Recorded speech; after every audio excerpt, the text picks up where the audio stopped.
Good morning students. आज मैं फिर से आप लोगों के सामने कक्षा 9 का क्षितिज भाग 1 से काव्य खंड का पहला चैप्टर कबीरदास का साखियाँ एवं शब्द का तीसरा भाग लेकर के उपस्थित हुआ हूँ। पहले 2 भागों में आपने साखियाँ का एक्सप्लेनेशन देखा, सुना और समझा। आज शब्द लेकर के आया हूँ।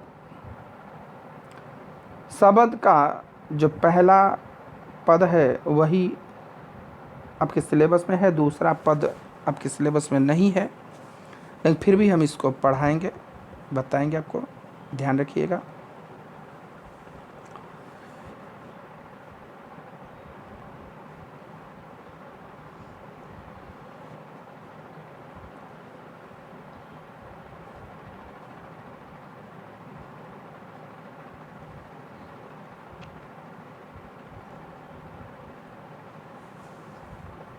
कबीरदास जी कहते हैं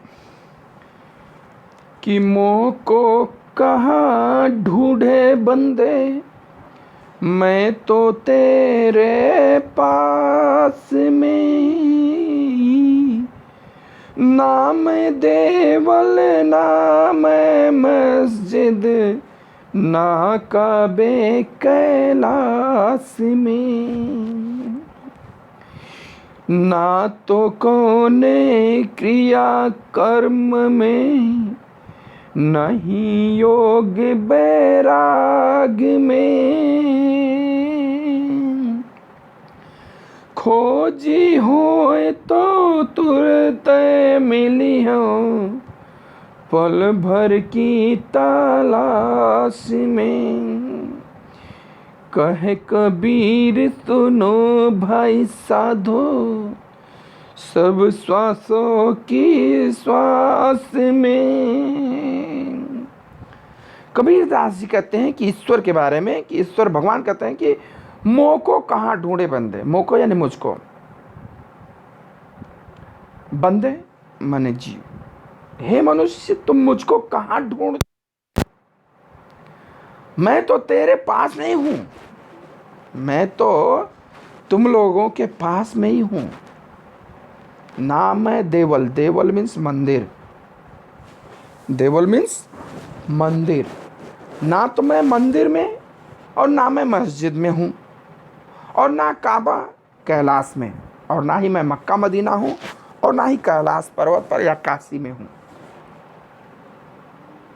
मुझे अगर पाना चाहते हैं तो आप लोग मुझे मंदिर, मस्जिद, काबा, कैलाश, मक्का, मदीना में मत ढूंढिए, ना तो कौने क्रियाकर्म में, नहीं योग बैराग में। क्रियाकर्म यानी कि बहुत पूजा पाठ, होम हवन करते हैं लोग, यज्ञ करते हैं, कहते मैं उससे मिलने वाला नहीं हूं। उसके बजाय लोगों का हित करिए, लोगों का भला करिए, लोगों के बारे में सोचिए, भूखों को खाना खिलाइए, मंदिर में दूध गिराने से बढ़िया है कि लोगों को दूध पिला दीजिए, मजार पे चादर चढ़ाने से बढ़िया है कि लोगों को कपड़ा पहनवा दीजिए। और नहीं योग बैराग में, लोग योग साधना करते हैं, बैराग्य ले लेते हैं, साधु हो जाते हैं, जोगी हो जाते हैं, इन सब से भी मैं मिलने वाला नहीं हूं।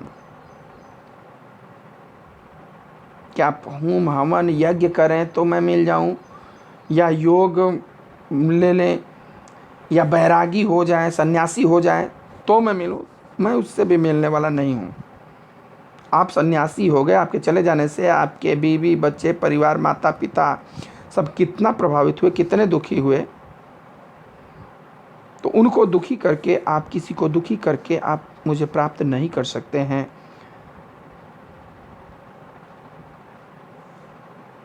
खोजी हो तो तुरंत मिलिए, अगर आप मुझे ढूंढना चाहते हैं, खोजना चाहते हैं, तो मैं तो तुरंत मिल जाऊंगा, पल भर की तलाश में, सिर्फ एक पल लगेगा और मैं मिल जाऊंगा। कहे कबीर सुनो भाई साधो, कबीर दास जी कहते हैं संतों सुनिए, कहाँ मिलूंगा मैं? सब श्वासों की श्वास में, यानी कि सभी जीव में, सभी जीव के जीवात्मा में मैं मिलूंगा। ईश्वर, हम किसी भी जीव को दुखित करके, किसी भी जीव को कष्ट में डालकर हम ईश्वर प्राप्ति की कामना नहीं कर सकते हैं। देखिए, हम ईश्वर को रोज पाते हैं और रोज खोते हैं। कैसे? अगर हमारे किसी कर्म से कोई व्यक्ति प्रसन्न होता है, सुखी होता है, तो समझ लीजिए कि उसी क्षण हमें उस व्यक्ति में ईश्वर की प्राप्ति हो गई। जो हमारे मन, कर्म और वचन से किसी को प्रसन्नता मिल जाए और वो खिलखिलाकर हंस दे, तो हमें उसी क्षण उस व्यक्ति में ईश्वर की प्राप्ति हो गई। और जो हमारे कर्म से, वाणी से, मन से किसी को ठेस पहुंचे, किसी को दुख हो, तो समझ लीजिए कि उसी क्षण हम ईश्वर से दूर हो गए। उसी क्षण हम ईश्वर से दूर हो गए, ये मान लीजिए।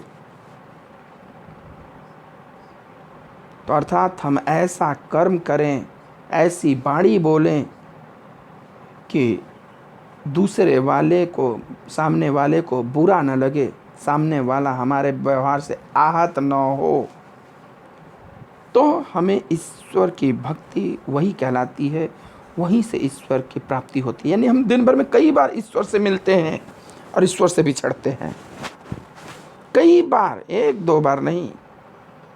अब आपके ऊपर निर्भर करता है कि आप ईश्वर को कब कब कहाँ कहाँ प्राप्त करते हैं। आप किसी को दुखित करें या किसी को प्रसन्नचित करें, यही दो जरिया है ईश्वर प्राप्ति का। यही पहला पद था जिसमें ईश्वर प्राप्ति के उन अंधविश्वासों को उन्होंने नकारा है, जिसमें पूजा पाठ, कर्म कांड, योग, वैराग, सन्यासी इत्यादि का विरोध इन्होंने किया है कि ईश्वर इन सब से नहीं मिलता है।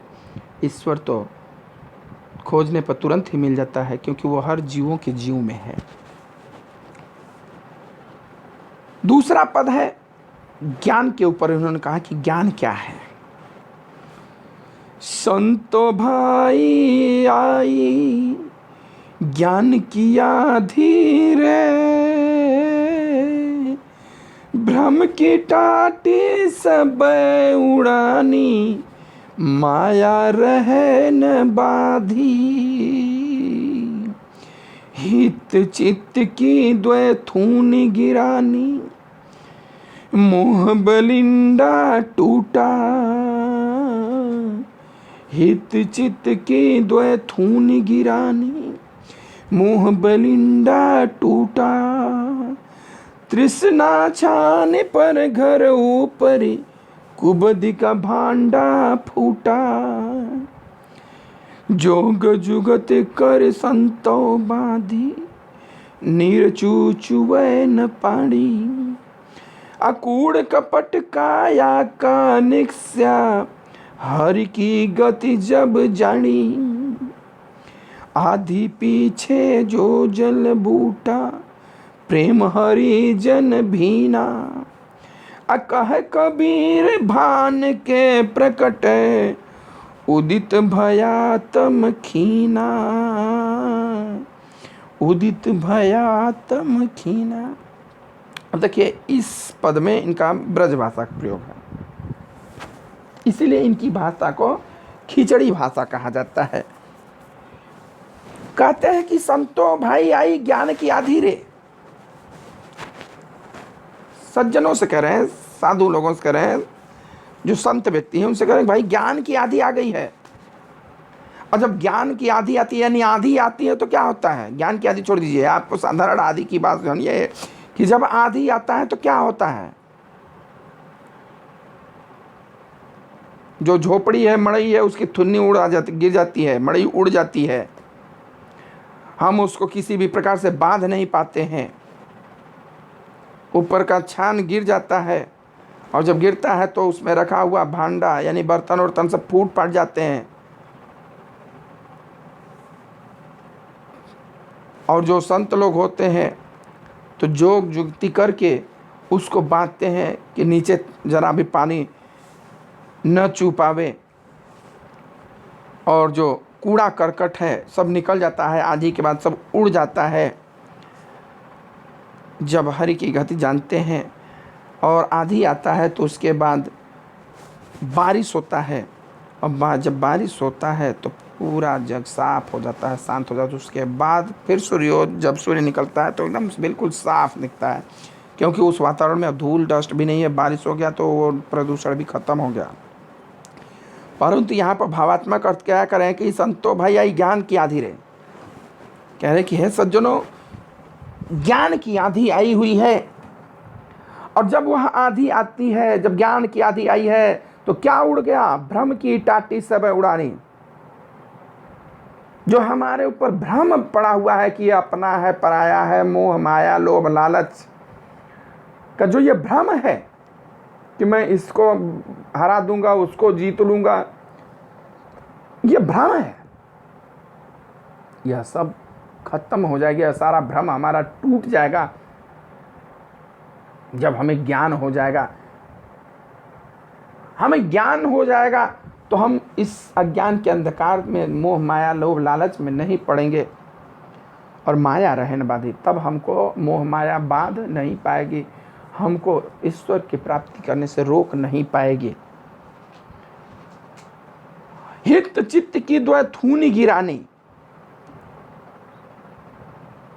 हित चित्त लाभ हानि, हित चित्त यानी लाभ हानि रूपी जो थुन्नी मड़ई में लगा था ना, सपोर्ट बांस का खड़ा करके जिस पे मड़ई टिकी रहती है उसको थूनी बोलते हैं, जिस पे झोपड़ी टिकी रहती है। टाटी, हम उसको चारों तरफ से टाटी बांध देते कि उसके अंदर पानी वगैरह न जाए, तो वो तो पहले उड़ती है टाटी। जब टाटी उड़ जाती है तो जो थूनी हम लगाए हुए जिसके सपोर्ट पर मड़ई पड़ी रहती है, वह थुन्नी यहाँ पर किस रूप में है, हित चित्त लाभ हानि। हम ये देखते हैं कि हमारा इनसे लाभ है तो हम इनकी बलि करेंगे, दूसरे से हानि है तो हम उसकी बात नहीं मानेंगे। तो ये जब ज्ञान क्या दिया जाती है तो सब समझ में आ जाता है, नहीं सभी हमारे हैं, सभी अपने हैं, हमें सभी के लिए सत्कर्म करना है, अच्छा विचार रखना है। कहते हैं कि वो जो लाभ हानि रूपी जो थुन्नी हमें रोके पड़े हैं अज्ञानता के कारण, वह गिर जाती है, और मोह बलिंडा टूटा। और मोह रूपी जो मोह माया रूपी बलिंडा, यानी कि जो आप मड़ई में देखते हैं बीचों बीच एक मोटा बांस लगता है, बल्ली जिसको बोलते हैं, एक बल्ली लगता है, उसको बलिंडा बोलते हैं, जिसके ऊपर पूरे मड़ई का बैलेंस रहता है, बना रहता है, वही सपोर्ट देता है, नहीं तो मड़ई आधा इधर आधा उधर हो जाए। तो वह मोह माया ही है जो कि हमें घेरे हुए यहाँ पर, वह मोह माया रूपी बलिंडा टूट जाता है, और तृष्णा छान पर घर ऊपर। और तृष्णा लालच, तृष्णा यानी लालच रूपी जो छान यानी मड़ई घर के ऊपर रखे हुए हैं, वह गिर जाता है। कब? जब ज्ञान की आंधी आती है तो तो पहले तो भ्रम की टाटी उड़ जाती है, जो हमें भ्रम है कि लगा देंगे तो इसके अंदर पानी नहीं आएगा, धूप नहीं आएगा, कूड़ा नहीं आएगा, तो वही उड़ जाता है पहले। और फिर उसके बाद लाभ हानि रूपी जो थुन्नी लगाए हैं, जो सपोर्ट पे हम खड़ा किए हैं कि इस करने से हमें लाभ है, ये करने से हानि है, वह सब गिर जाता है। जब वह गिर जाता है तो मड़ई जो छान है, मड़ई है, वो टेढ़ी हो जाती है, और जो बलिंडा बीच में सपोर्ट रहता है मोटे बांस का, धरन जिसको बोलते हैं, वह टूट जाता है। और जब टूट जाता है तो मड़ई क्या होती है, गिर जाती है, मड़ई तृष्णा छान पर घर ऊपर। तो लालच रूपी जो मड़ई है वह घर के ऊपर ही गिर जाती है। तो क्या होता है? कुबुद्धि का भांडा फूटा। कुबुद्धि यानी कुबुद्धि, दुर्बुद्धि, बुरे विचार रूपी जो भांडे हैं, बर्तन हैं हमारे अंदर, वह सब फूट जाते हैं, वह टूट जाते हैं। और जोग जुगति कर संतव बांधी। उसके बाद जो संत होते हैं, जो सज्जन व्यक्ति होते हैं, वो युक्ति लगा करके, जोग जुगाड़ लगा कर उसको बांधते हैं। निरचू चुवैन पाड़ी। निरचू यानी तनिक भी, निरचू मीन्स तनिक भी पानी नहीं चूता है। तो उसमें तनिक भी पानी अब बाहर नहीं जा। अब कितना भी जोग जुगत लगा करके सब बनाए थे, सब टूट गया। अब सारा पानी उसी में चला गया, बाहर नहीं जा रहा है। तो हुआ क्या? कूड़ कपट काया का निक्स्या।